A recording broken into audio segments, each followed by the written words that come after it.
Sebagai wujud kepedulian terhadap warga, Polda Sumatera Selatan dalam hal ini Rumah Sakit Bayangkara Muhammad Hasan dengan Yayasan Buddha Suci menggelar bakti kesehatan pengobatan terhadap warga, khususnya yang kurang mampu.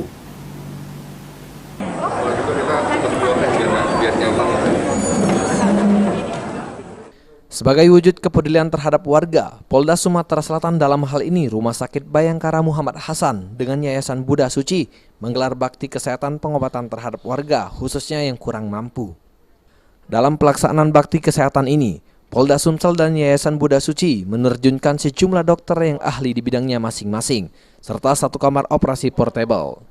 Seluruh pasien sendiri sebelumnya terlebih dahulu menjalani proses screening, khususnya kesehatan. Setelah dipastikan kondisi pasien sehat, barulah para pasien khususnya yang akan menjalani operasi akibat sakit hernia maupun bibir sumbing menjalani tahapan operasi. Kapolda Sumatera Selatan Irjen Pol Albertus Rahmat Wibowo mengungkapkan, dalam bakti kesehatan ini jumlah pesertanya sebanyak 336 orang, di mana proses bakti kesehatan sendiri akan dilakukan selama 3 hari.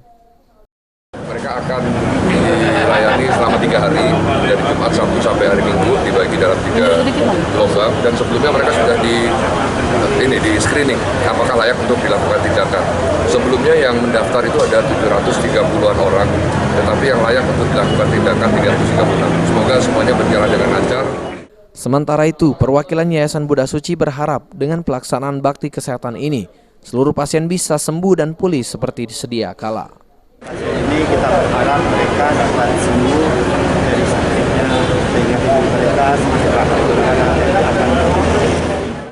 Kedepan, bakti kesehatan ini akan dilakukan lagi oleh Polda Sumatera Selatan dan Yayasan Buddha Suci guna membantu masyarakat.